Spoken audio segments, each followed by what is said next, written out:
That evening, my daughter-in-law posted a photo from her wedding anniversary dinner with the caption, "Family only." I looked at the photo. I saw my son smiling beside his wife's entire family. Then I smiled too. No tears, no accusations. I simply pressed like and left one single comment. Then from now on, the family should also be the ones paying the family's bills. 5 minutes later, my phone started buzzing nonstop. And from that moment on, they began to understand. My silence was not acceptance. It was a boundary. It was a crisp Friday evening in Connecticut when I decided I'd officially had enough. My name is Martha. I'm 65 and I live on the ground floor of the duplex I've owned for 30 years. My son Julian and his wife Brooke live in the unit upstairs. That night was their 5th wedding anniversary. A few days prior, Brooke had mentioned in passing while literally walking away from me that I wasn't invited to dinner. She said the reservation was tight and they wanted to keep it intimate. I just nodded. I knew it was a flimsy excuse, but why push in where I wasn't wanted? I made myself a cup of tea and settled into my armchair. I'm not the type to wallow. I lost my husband 10 years ago, and I've learned to be friends with the quiet. But then I opened Facebook. The first thing I saw wasn't from Brooke, but from her mother. It was a photo of a long, lavish table at the best steakhouse in town. Brooke, Julie, and Brooke's parents, her siblings, even 2 cousins were there. Everyone was laughing, raising glasses of expensive wine. The caption read, "Only family. So blessed to finally have all my favorites in one place. Only family." I sat there, the woman who had spent the last 5 years paying the entire property tax bill, the water, the electricity, and the heating for the whole house. Apparently, I didn't make the cut. There was no explosion of temper. Instead, I felt a cold, sharp clarity. I hit like. Then I typed, "In that case, I'll stop paying the bills that the family should be handling themselves." I hit send and set the tablet down. 5 minutes later, the vibrating started. Brooke, then Julian. 30 missed calls in a row. I didn't pick up. Instead, I went to my filing cabinet and pulled out a thick folder. Suddenly, I heard heavy footsteps pounding down the stairs. The footsteps hurried closer until there was a frantic knock at my door. It was Julian.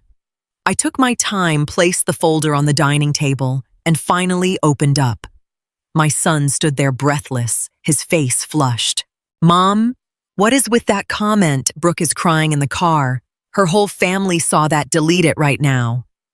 I looked at him calmly. No anger, just facts. "Julian, I'm not deleting anything. It's the truth." He stared at me like I was speaking a foreign language. Julian had always been a peace at any price kind of guy, usually letting Brooke steer the ship. "You're ruining our night," he practically wailed. I leaned against the doorframe. "No, Julian. You guys clearly enjoyed your night to the fullest. I'm just tidying up my finances." I handed him the top sheet from my folder, the utility bill for the last quarter. "Starting the 1st of next month, the electricity and water for the upstairs unit will be in your names. I've already revoked the auto pay from my bank account." Julian looked like the floor had dropped out from under him. Why now? I gave a small, thin smile. Because I realized I'm not family. And if I'm not family, I shouldn't be carrying the family's burdens. He opened his mouth to argue, but the words wouldn't come. He knew I was right. Just then, the heavy front door slammed. Brooke had gotten out of the car and was stomping up the porch steps. She marched up to Julian, her face a mask of fury and embarrassment. "This is blackmail, Martha," she hissed. I shook my head slowly, closing the door halfway. No, Brooke. This is just adult life. The next morning, the house was eerily silent. Usually, I'd hear Brooke shouting something through the halls, but today, nothing. I sat at my kitchen table, enjoying my coffee. It felt good to shed the weight of paying for 2 households. I hadn't been exaggerating. I'd had the paperwork ready for weeks. Brooke's disrespect hadn't happened overnight. It had crept in slowly like a draft under a door. She'd started viewing my generosity as her birthright. Around noon, a van pulled into the driveway. I'd scheduled a technician from the utility company days ago to physically separate the meters. As I led him into the basement, I heard the basement door fly open. Brooke stood at the top of the stairs in her bathrobe. "What's going on?" she demanded. "The tech is setting up your own meter," I replied without looking up. "From today on, you pay for what you use." She ran down the stairs, her face pale with disbelief. "You can't do this. We haven't budgeted for this at all." I turned to her. "You've lived here rent-free for 5 years, Brooke. Budgeting for your own lights and water is the bare minimum. You're a smart woman. I'm sure you'll figure it out." She glared at me. "This is unfair. You're punishing us just because I wanted a small private dinner." I took a step toward her. "I'm not punishing anyone. I'm simply adjusting my expenses to match my status in your life. If you treat me like a stranger, you pay the bills like a stranger." She spun on her heel and ran back upstairs. Later that afternoon, I heard them fighting for the first time. The perfect facade was cracking. Monday morning, phase 2 began. Over the years, Brooke had basically annexed the backyard. Her expensive patio furniture blocked my favorite spot under the old cherry tree. When she had friends over, I felt like a prisoner in my own house, staying inside so I wouldn't intrude. That was over. I called 2 local college kids looking for extra cash. While Brooke was at work and Julian was logged into a Zoom call upstairs, we got to work. I had them carefully move every single piece of Brooke's outdoor lounge set up to their private second-story deck. It wasn't about being destructive. It was about redistributing base. Then I went to the garden center. I bought 2 beautiful, oversized Adirondack chairs and a small teak table.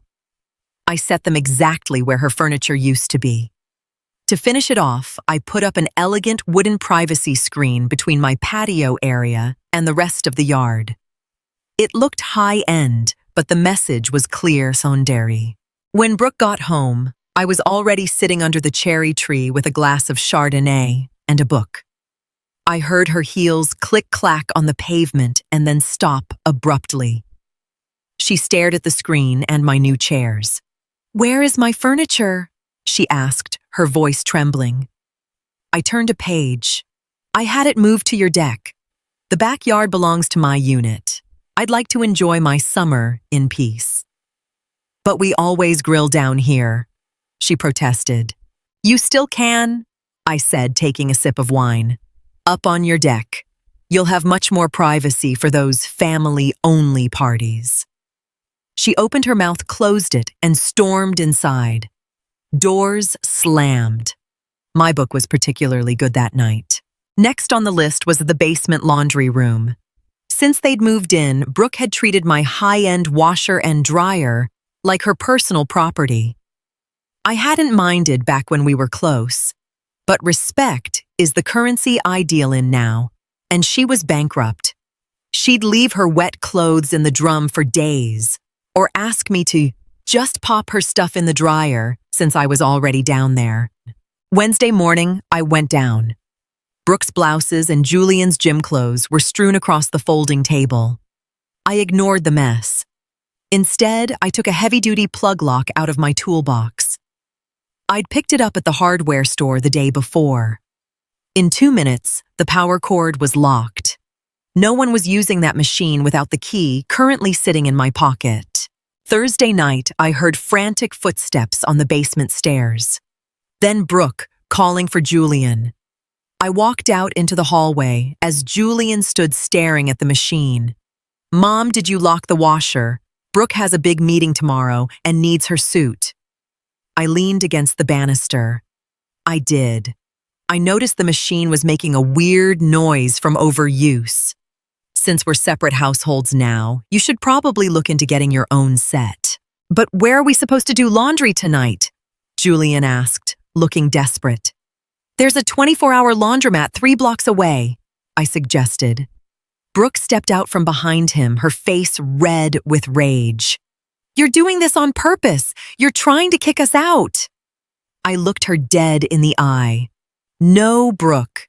I'm just taking care of my own property. If you love the luxury of independence, you have to pay for it." Saturday brought a lesson in self-sufficiency. It had been an unwritten rule that I did the big grocery run for everyone. I'd stock the extra fridge in the basement with steaks, fresh produce, and Brooke's favorite sparkling water.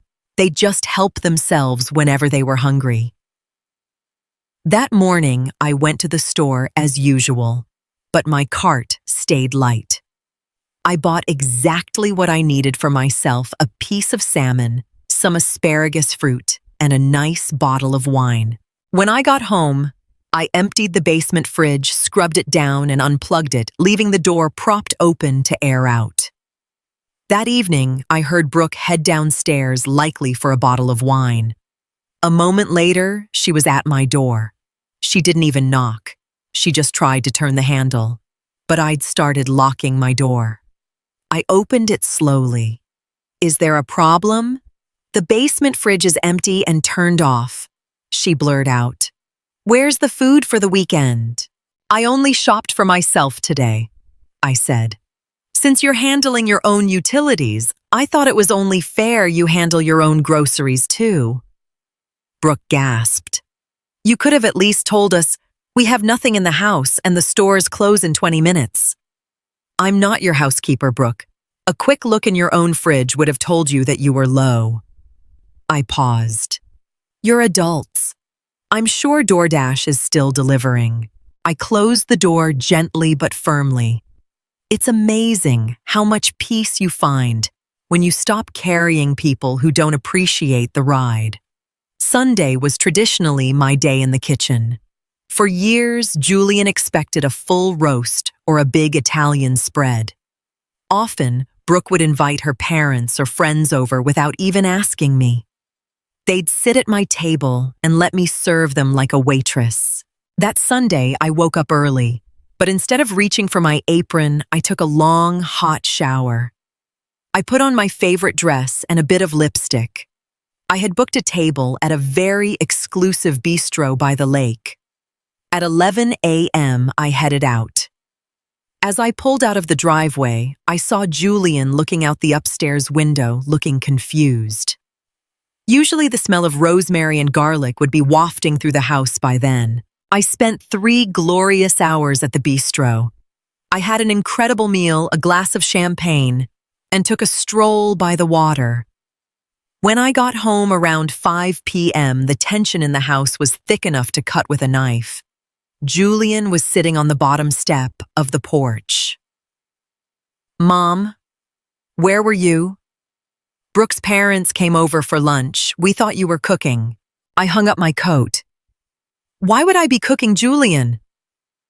"We established last week that we aren't family anymore. At least not in Brooke's eyes." He rubbed his forehead. It was so awkward.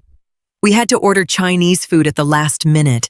Her mom kept asking where you were. I smiled. "You could have told her the truth, that I'm enjoying my free time instead of slaving away for people who exclude me from their milestones." Julian stood up, looking exhausted. "Brooke is talking about moving out. She says she can't take the hostility anymore." I looked him in the eye. My voice was soft but steady. "It's not hostility, Julian. It's boundaries. And if she wants to move, I won't stop you."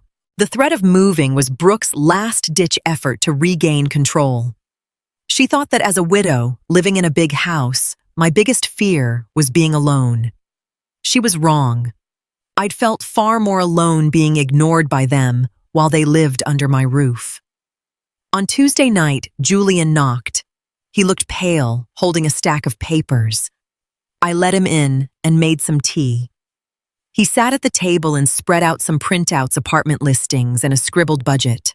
"We looked at rent in the area," he started quietly. "It's insane. With our salaries and now having to pay for all our own utilities and food, we'd have nothing left for travel or Brooke's Pilates classes." I sipped my tea and waited. "Mom," he finally said, looking at me pleadingly, "can't we just go back to how it was? We'll apologize for the photo." I set my cup down. "Julian, it's not just about a photo. It's about fundamental respect. You lived here for free, used my money, and treated me like an annoying obligation." He lowered his head. "I know. I was a coward. I just wanted peace with Brooke." "I get that," I said gently. "But you don't buy peace by letting someone else be exploited. You can stay, but the free ride is over.